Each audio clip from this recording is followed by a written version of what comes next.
Hello and welcome to a new video, and today I want to talk about a question: why the Praetorian Guard was so loyal to the Emperor, or were they loyal at all, and why did they not just kill the Emperor and make the prefect of the Praetorian Guard Emperor? If we want to answer this question properly, we firstly have to look actually if the Praetorians were that loyal to the Emperor as we think they were.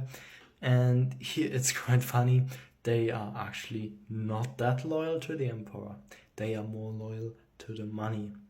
You see, when a new emperor came to power, especially in the later Roman Empire, we see that the first thing he does is he pays the Praetorian Guard a huge sum of money to every single soldier. Sometimes it's a whole year's salary they get paid as loyalty bonus, so they stay loyal.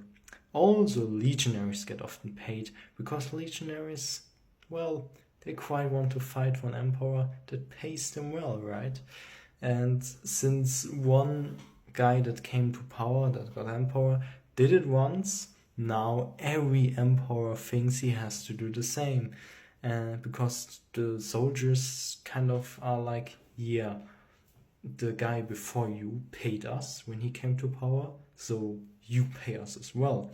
Because why should we be loyal to you if you don't do the same as the guy before you? So basically every emperor then paid the legionaries and paid the Praetorian Guard. Well, to correct myself, not every, but most of them did. And those who lived longer paid more. Well, we can see that really the Praetorians were more loyal to the money than to the emperor in the end. And this is really the case because we see, for example, the Praetorian Guard killing an emperor. That did occur, and they supported another guy to get emperor.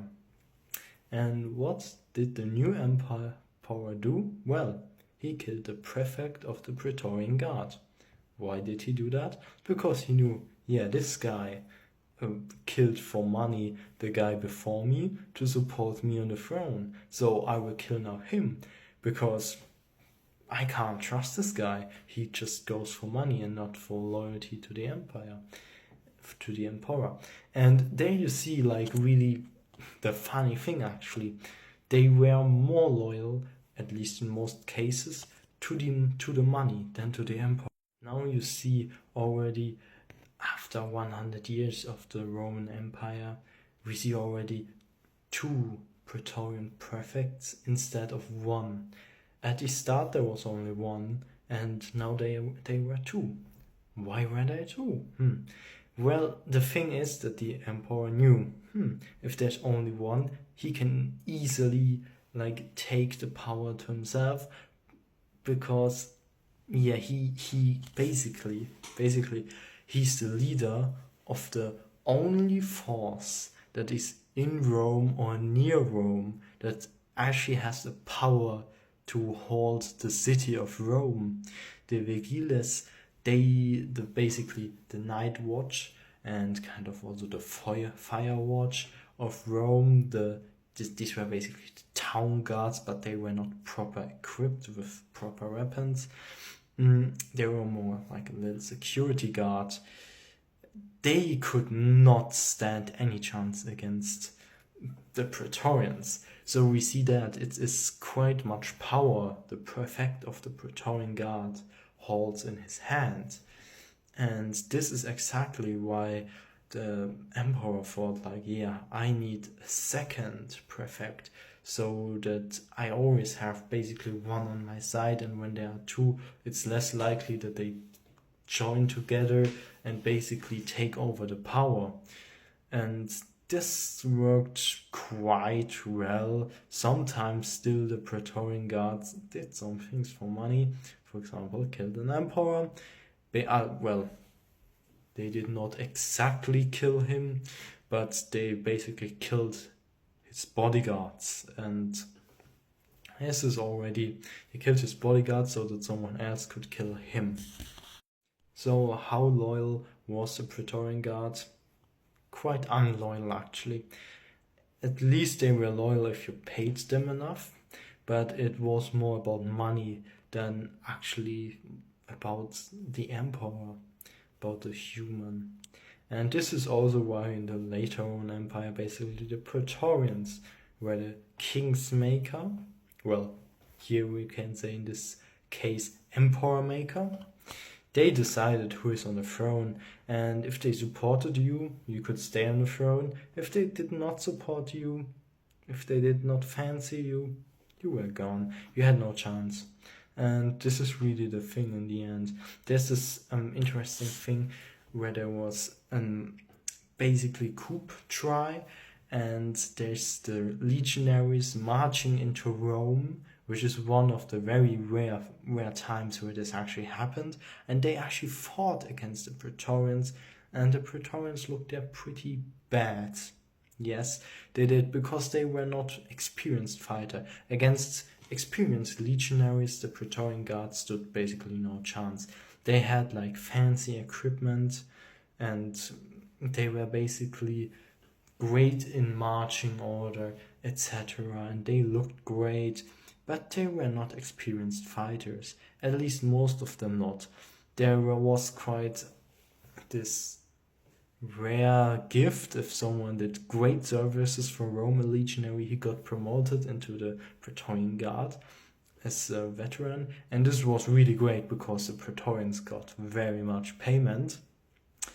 And still, most Praetorians were actually quite young lads from rich families that just joined there for prestige. They were like, yeah, I have to never fight anyways, get much money, get bonuses, etc. So this was quite of a dream job for many young people. However, they could not fight that well. Even though they were trained well, obviously, they lacked the experience. So it was basically quite a one-sided fight for the legionaries, because they were battle hardened, etc. But yeah, you see here that the Praetorians were loyal to money, had fancy equipment,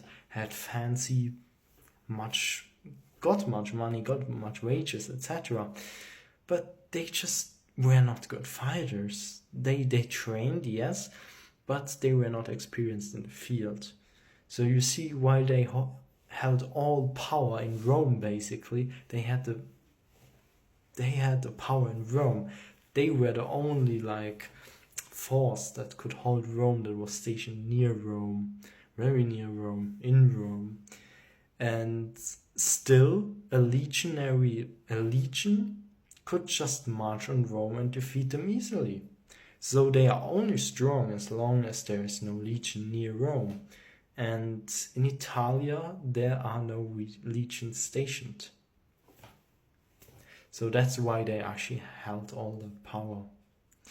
And this was actually from the emperor. Basically, already in the Republic, they said, yeah, we don't want a legion in Italia itself, because, generals could say then, yeah, I march on Rome and take it over, like a Kaiser, Julius Caesar, did that, for example. And there you see, it was basically the idea to protect Rome and protect also the emperor from generals, that no legion was allowed in Italia. But this gave the Praetorian Guard much power, and they used that power to get rich. So I hope you liked that video. I hope you could learn something, and I wish you a great day. Bye for now.